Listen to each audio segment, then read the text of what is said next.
What's up, Jeff Gang? It's me, Jeffery Phillips, the first YouTuber it's okay to have a parasocial relationship with. I hope you guys remember, I love you and will always be there for you. Hello? I don't know if you guys are aware of this, but in the span of a few months, Addison Rae has been going through a pretty massive personal rebrand that is interesting to say the least. Addison, who I'm sure most of you guys still know as that one girl who got famous dancing on TikTok. No, not that one. No, not that one either. Yes, that one. Has seemingly changed from her wholesome TikTok girl personality. Boyfriend, I'm nervous. Into a much more edgy kind of dreamcore one that does cool aesthetic things like using an iPod Nano, smoking cigarettes, and wearing only the best outfits. This rebrand has been getting a lot of flack from people online saying how it's manufactured and forced, and how sweet TikTok girl Addison Rae would never smoke cigarettes. And while I agree, I did always see her as a vape girl myself, I wanted to reserve my opinion on this whole rebrand since of course she didn't just wake up one day and decided she wanted to become a total vibe. She did it because she's doing an album rollout for her new music. She's just developing the tone of the album and building up hype through the stuff she's been doing.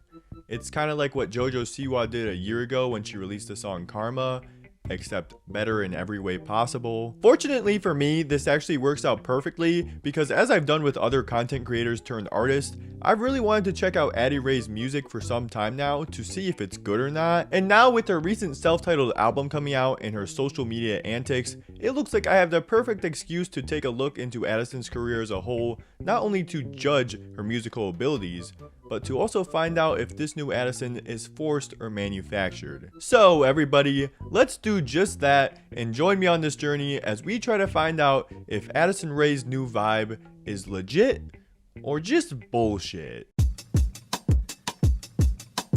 Addison Rae's music career started on March 19th, 2021 when she released her debut song, Obsessed. A relatively short song coming in at a little over 2 minutes in length about her obsession, not with another boy, no, but with herself.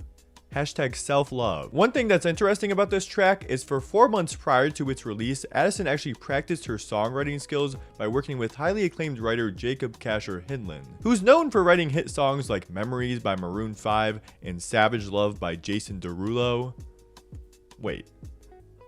Savage Love? I hate the song Savage Love with every inch of my being. Are you sure this is the best guy to work with? But did these months of hard work pay off for Addison when it comes to this song's quality? Well, kinda. She probably could have used a few more months of practice, but it's not the worst thing in the world. The reviews of this song online are very harsh. Like I read one that said, Addison Rae's embarrassing new single, Obsessed, proves she should stick to lip syncing. And I just think that is a little dramatic. Look, I'm not gonna sit here and tell you it's a masterpiece. There's certainly a few problems, like the writing is not the best. I really think the lyrics, we were driving down Sunset, you know I love fast cars, passed by where we first met, damn, we made it so far, are kinda silly because it's not really bad lyricism per se. It's just that in the context of the song, Addison is painting a sort of intimate mood where this guy and Addison are reflecting on all their love and the mood is very flirtatious. And she says, you know I love fast cars, like it's some intimate detail that this guy knows, when I feel like that's just a super simple detail to know about someone. Like, that's not very intimate. That's something a middle schooler says when they introduce themselves during an icebreaker. For a line that's supposed to represent how you know me so well, I just don't think it really does the job. Even if he didn't know that you loved fast cars, I think he probably could have guessed. A lot of people love fast cars. But this is also just me being super nitpicky and is not a big deal. It's just funny to me. Something that actually does bug me, however, is how during the pre-chorus, there's this whole build-up to the chorus that culminates in the line, you say you're obsessed with me, and then Addison says, so I took a second, and I said me too. And it just sounds so corny. Saying me too is supposed to be some badass girl boss line, but nothing sounds cool when you preface it with, so I took a second, And then I said something cool as hell. You say you're obsessed with me? So I took my time and really let the words resonate within me. And then I said me too. I've also read complaints about the singing being bad. And yeah, it's not the best. It's very breathy for some reason. Also, the instrumental is pretty boring. Jeez, by the way I'm talking about this song, you'd think I'd agree with the review. But even still, with all these problems I listed, I just don't think that because Addison has amateur writing and singing skills on her first song means that she should be embarrassed, and it proves that she should go back to lip syncing. Just because a baby misses the toilet when it pees for the first time doesn't mean it should go back to diapers. I feel like the worst parts of this song are not even grand fuck ups or terrible parts. It's more just the side effects of her inexperience. Trust me, there's levels to bad creator music, and I've already seen the worst of the worst. The main chorus of this song centers around the joke that the guy Addie is with says he's obsessed with her, and instead of saying, I'm obsessed with you too, Addison says, me too. As in, she's obsessed with herself.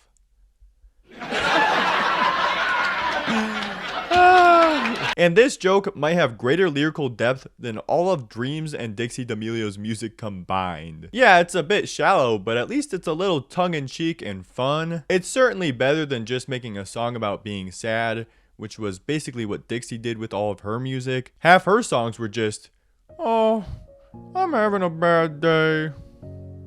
I'm real sad. I think the true marker of this song's quality is when it was first released and everybody was talking about it on TikTok. Most of the discourse was just about it being shit. There weren't really memes or jokes about how bad it was, and it didn't really go viral. Now compare this to songs like Be Happy, Mask, or Thick of It, which were not only critiqued a copious amount of times, but also universally made fun of and loved ironically. And you can see that clearly these songs have a so bad it's funny factor that Obsessed simply doesn't. Obsessed gets the honor of just being normal bad. It's like the bell curve, but upside down. Both sides, either really good or really bad, tend to go viral on social media, while the more middling tracks tend to just end up forgotten. Obsessed is probably right about here, while Be Happy is right about here. So all in all, Addison's first song, Obsessed, which I'm certainly not, is bad, but ain't shit funny about it being bad. It's a very respectable bad, and I think is a fine start to anybody's career. Now, after the release of this first single, Addison was set to release an album later that same year, but due to the reception of this song being very harsh, she actually shelved the project and considered quitting music altogether. Luckily though, later in 2022, some of the songs that were supposed to be on this lost album were leaked online and actually gained quite a bit of a cult following, which gave Addison the confidence to return to making music. On February 14th, I celebrated Valentine's Day alone in my room and cried.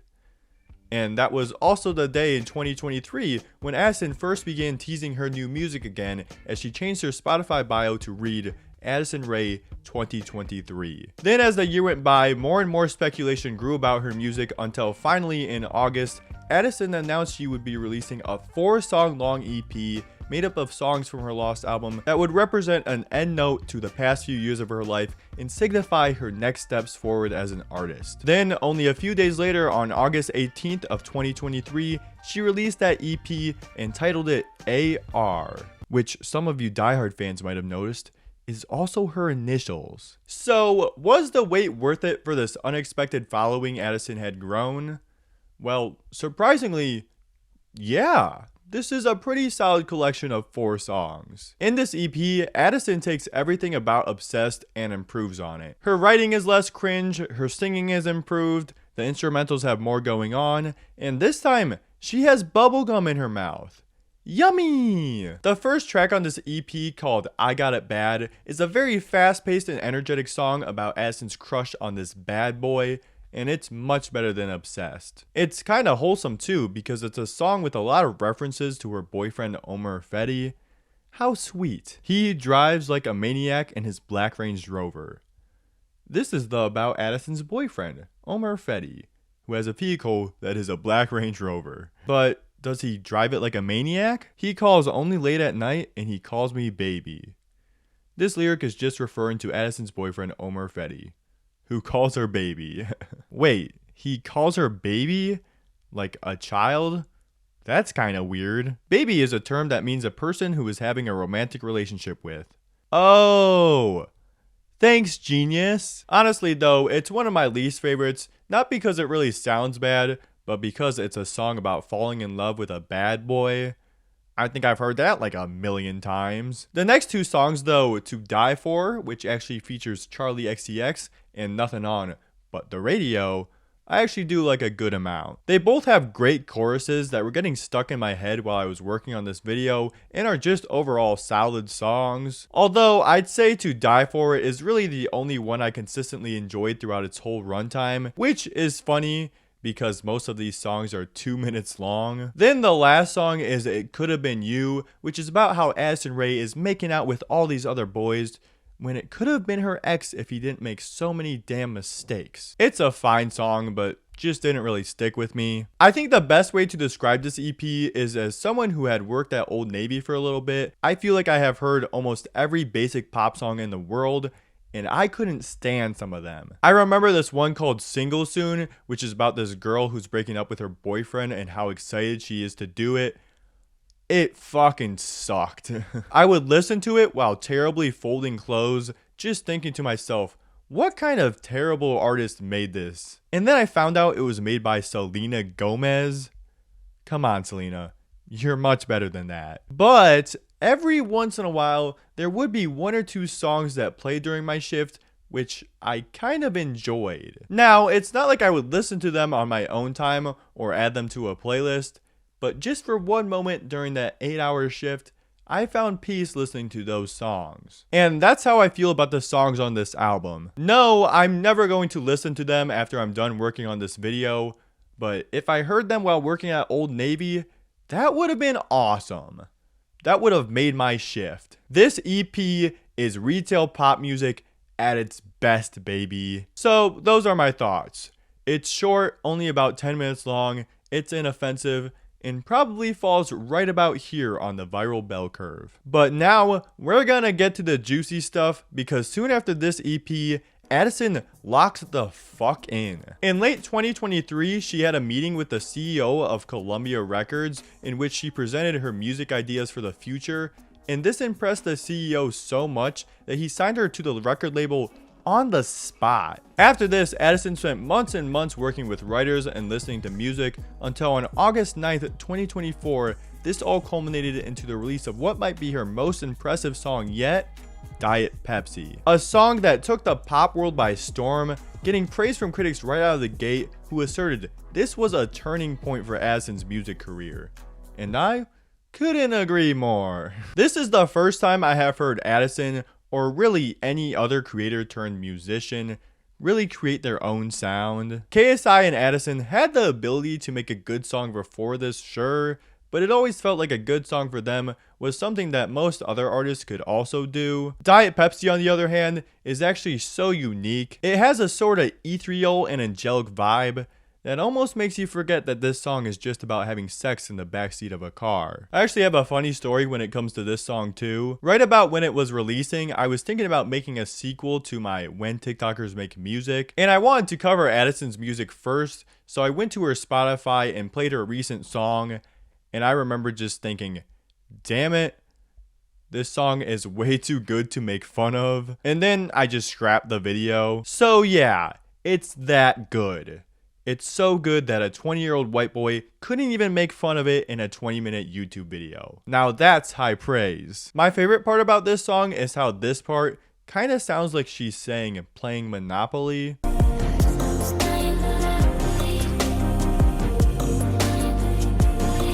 I really like Monopoly, and I wish more artists had lyrics that almost sound like they said playing Monopoly. That would be awesome.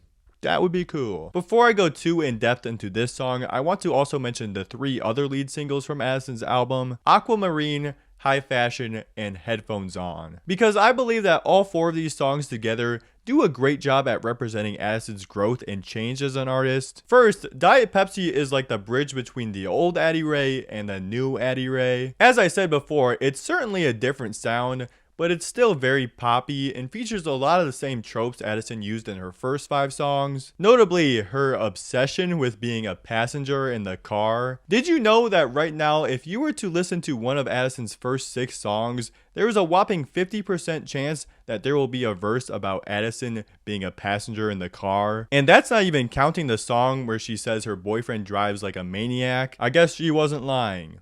She really does love her fast cars. She sings about them all the time. But after Diet Pepsi, with the release of Aquamarine and High Fashion, Addison starts to fully buy into this new sound she's trying to make. It's kinda hard to fully describe it, but it's like if you took a music producer from the 2000s and told them to make a pop song for 2025. It's like if we really never moved on from the 2000s era of pop music and just kept building off of it. Aquamarine especially, it's a very vibrant song with a very loose structure to everything. High Fashion, on the other hand, is a little less crazy, but still harkens back to an early 2000s Britney Spears sound. These songs kind of remind me of a Kyle Gordon parody, except taken seriously, because like his songs, it's reflecting a very specific genre and cultural timestamp, but it's buying into all of the cheesy parts about it. Like the stuff Addison is saying in these songs is corny. You know I'm not an easy fuck, but when it comes to shoes, I'll be a slut. Addison, I think you might like shoes a little too much, but it's okay because it's camp and it's supposed to be that way. Yeah, she's cringe, but she's also free. The last of her singles, Headphones On, was released on April 18th of this year, and man, at first, I really didn't like this song. Something about how she sang the chorus really rubbed me the wrong way. Guess I gotta accept the pain. Need a cigarette to make me feel better. Oh, I did not like it. And it makes it even worse that the song literally starts with it. Put your headphones on. Guess I gotta accept the pain. Need a cigarette to make me feel better. It was sort of like the musical version of getting punched in the balls when I first listened to it. But I will admit, since I've listened to it like 50 times for this video, it has grown on me and I do enjoy this song more. I really like how it has such a calm and serene vibe to it, but not the good type of calm. It's more like a, I have decided to let go of everything and not give a shit anymore type of calm. It's like the world is on fire all around you, but you're just walking in the prairie and don't even care. You're just gonna put your headphones on and listen to your favorite song. One thing I've noticed, especially in this last song, is just how sensual all these songs are. Mostly due to the fact that Addison is constantly singing in this whisper voice.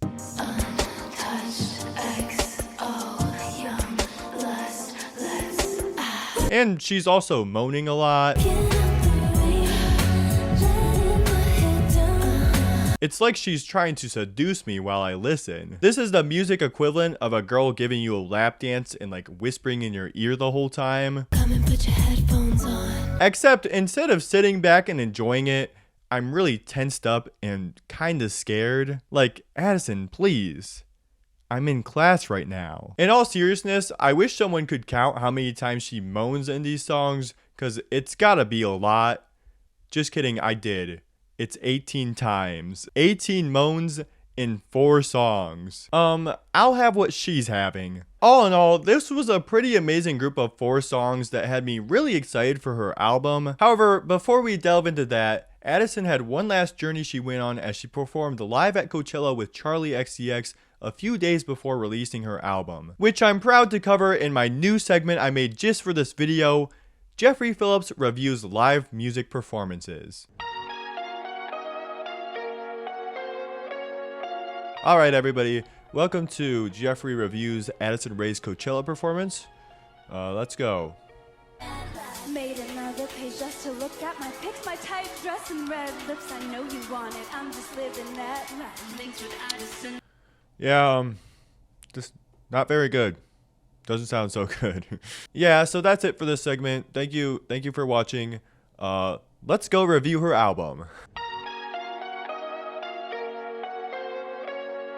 Addison Rae's self-titled album released on June 6th of 2025 and I think it is very good. This is such a cohesive group of songs. You can really tell that Addison and the team around her had a very clear vision for what they wanted this album to sound like and accomplish, and I think they totally succeeded. I really enjoy how self-obsessed this album is. A lot of albums will be about bigger societal issues, or maybe even just falling in love with another person, but this one is just Addison and Addison only. She sings about her party lifestyle, her obsession with money, her daddy issues, her desire for fame, and it's all admittedly pretty cheesy stuff, but it's like she knows that and doesn't even care if it is. That's just her life, baby. It's confident, unapologetic, and honestly forces the listener to buy into the sound she's producing. She's not trying to make music that everyone will enjoy, and I really like that. It feels like Addison just made the album for herself. Like, the best type of person to listen to this album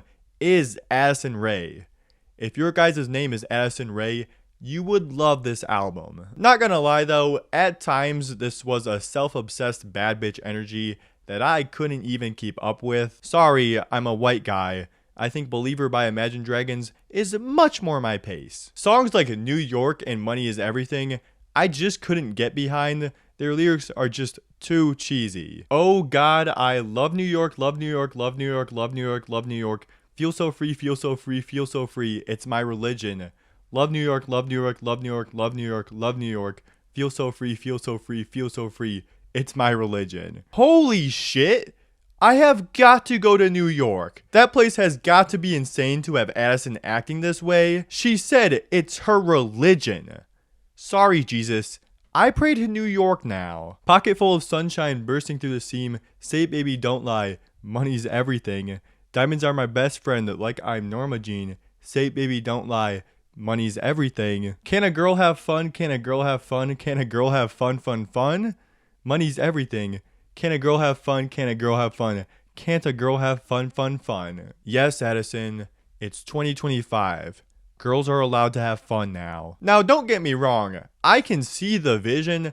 I know these lyrics are intended to be cheesy and fun, but it just felt like a little too much for me. I personally just can't buy into it. But there are also some lyrics I also really like too. I always thought, am I too young to get this mad?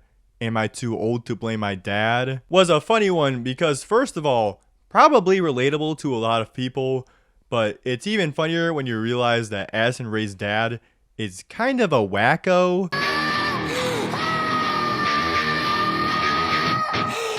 With how weird he is, shit, you might not be too old, Addison. It might still be fair to blame him. I also like how this feels like an album that appreciates the art of actually listening to an album as a whole. Interludes are a dying part of album creation, so it always makes me happy when there's some in the album, even if I don't always love listening to them. But I think Addison utilizes them pretty well. Specifically, Life's No Fun Through Clear Waters gives the intro to Headphones On a little more depth, so it doesn't feel like I'm getting punched in the balls by the chorus when I play it. As the album progresses, there seems to be this journey Addison goes on too. At first, in tracks like New York and Money Is Everything, we see Addison buying into this materialistic party lifestyle while also being completely obsessed with herself. But then as we get further into the album with tracks like In the Rain and Times Like These, we see Addison actually get bogged down by her lifestyle and get kind of confused about who she is and where she's at in life. Then as we get to the end of the album with the song Headphones On, we see Addison just start to let go of everything